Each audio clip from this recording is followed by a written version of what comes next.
homophobic remarks. And for those of us who grew up dancing in the 80s and the 90s, we know the type of backlash that we received in our neighborhoods, especially, you know, I'm an inner city kid. Yeah. You know, whenever they saw me with a dance bag and they were all going to play baseball, you can imagine what that was like. And we are back on the Zoom with Lyrik Cruz, choreographer and creative director extraordinaire. Thank you for joining us in this cage, baby. Thank you for having me. Are you ready to go wild with us? Absolutely, wild as me. On the count of 3, 1, 2, 3. Wow. Oh my gosh, well, thank you for joining us. Thank you for having me. You know, this has been a busy week for you, hasn't it? Life is busy. The year is busy, fortunately. Okay, good. I mean, this year you all, you know, besides all of the choreography that you do, you also got involved with Imagen Awards, correct? Yeah, well, I've been working with the Imagen Foundation now for the past 3 years. Oh, okay. Working on the production team and doing some choreography for the show. Nice. But not only choreography, though. He has some exciting news about some couple awards that you've been nominated for. Can you tell us more about that? Yeah, well, Dennis, How I Met You was through Shine the movie. Right. That was released last year in October.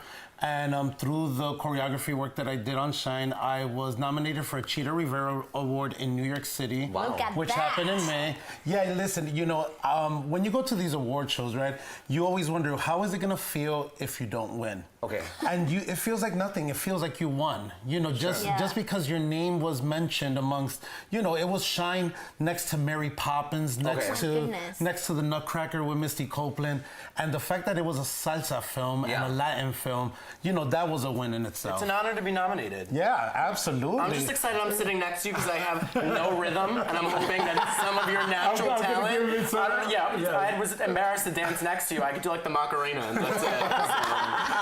We'll take care of that after. Thank you. Help me. Okay, so in the world of dance, what is the Cheetah, like, what does the Cheetah Rivera Award really mean? Well, you know, think about it. This is Cheetah Rivera. This is probably one of the first Latinas that graced every stage and was part of every Broadway musical and was one of Bob Fosse's muses. Wow. You know, so... And, you know, she's half Puerto Rican from Washington, D.C. Have you met her? So, well, I met her the night of the awards. Oh Okay. my God, how exciting. No, listen, I get goosebumps now talking about it. Listen, in my career, I've been very fortunate to work with a lot of legends like Debbie Allen, Kenny Ortega. So meeting Cheetah seemed a farther reach, and when that happened, and you know, the fact that I'm nominated for an award with her name on it, you know, it was really surreal, really surreal. What is she like in person? Oh, you know, she's really tiny. She's really small. And, you know, she's in her 80s now, but, you know, she's still glammed up. And she's got it. She's still performing. Oh, she still performed at the awards. Wow. She did a tango number, which was incredible. You know, well, what legends are made of. That's amazing. Yeah. Now, you've worked with so many people, but do you ever get intimidated when you work with these big name stars? I don't think it's intimidation. For me, it's respect. Okay. You know, I want you to tell us about In the Heights, because that's like major. In the Heights. So, like, tell us a little bit more about how you got involved with the project and now that it's upcoming. Well, In the Heights, I went to 4 cattle calls of auditions. Wow. You know, they had pitched me to work on the choreography team. That didn't happen, but I wanted to be part of the film at whatever capacity it was. You know, In the Heights, again, it's another major thing that happened off-Broadway for Latinos, and the fact that Warner Brothers is behind the film now with Lin-Manuel,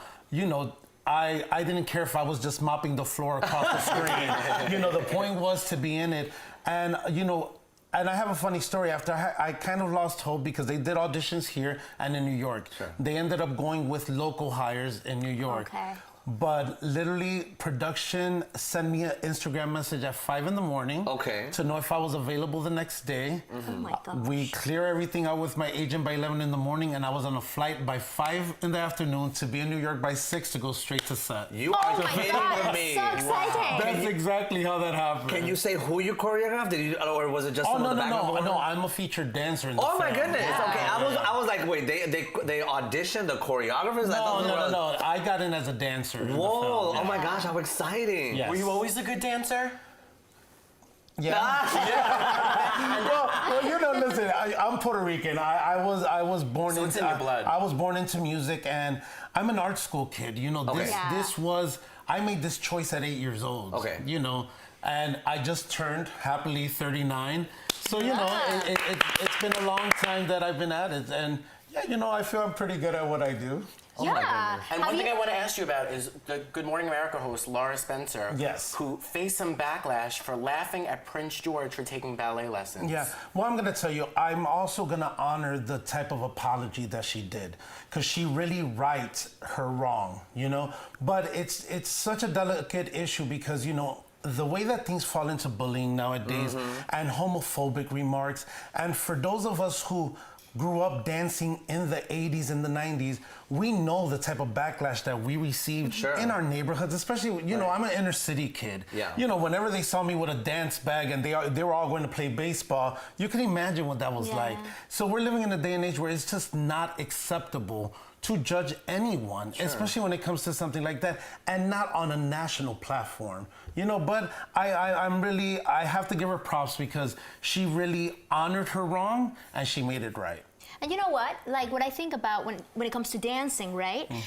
The principle of dancing does not recognize whether you're white, black, big, small. Like if you're dancing, you're just dancing. You're just Yeah. expressing yourself. So once people start commenting on the principle of dancing or on the fact that you are dancing, we're just talking about two separate things, Yeah. which is something that I really, really adore about, especially your Instagram though, because it's so refreshing to look at you and being just like, man, have you seen his Instagram? Yeah. He's doing this like Latin fusion and he's like, Honey, I took a dance lesson with him, and it was like, Oh I my thought I knew how to gosh. dance salsa until I took a class with Lyrik. yeah. Well, you know, I'm gonna tell you, I give great thanks to my teachers because they never made me feel. I knew I was never the ideal body type to be, but I knew I could dance circles around the skinny boys next to me, you know? Okay. And my dance teachers, they really reinforced so much confidence in me and never told me that I couldn't do it. They always knew that I would. Nice. Amazing. You know, every time that I see a movie with two dancers, there's always a lot of sensuality. Usually the dancers end up falling in love. Have you ever fallen in love on the dance floor? I'm gonna be honest with you. I have been doing this professionally since I was 18, and I have never dated another dancer. Wow. Wow. Okay, good for you. Because I always imagine, I'm like, maybe one day I'll be, No. you know, chosen to be in a movie, and I will fall in love with a hunky dancer in the I movie. will tell you that all of my muses have been women. Okay. Oh, okay. Yeah, who are some of Yes. your inspirations? Yeah, I am a fan of the female dancer. You know, I think when you go, Debbie Allen, who was really the first female dancer that I saw on TV Yeah. when I watched Fame as a kid, she was someone that was just so electric to me, and her fire was just amazing. And then, you know, in the Latin dance world, you have, you know, Grisel Ponce, who I've been able to tour the world with from New York City, who's also in the Heights, that, you know, she's been my muse for years. You know, like anything that I choreograph, I would love to see on her first. That's amazing. Well, you are electric, Oh, and your thank you. energy is fantastic. We're so happy to have you here. Thank you for coming. Yeah, thank you guys for Yes. having me. It was my pleasure.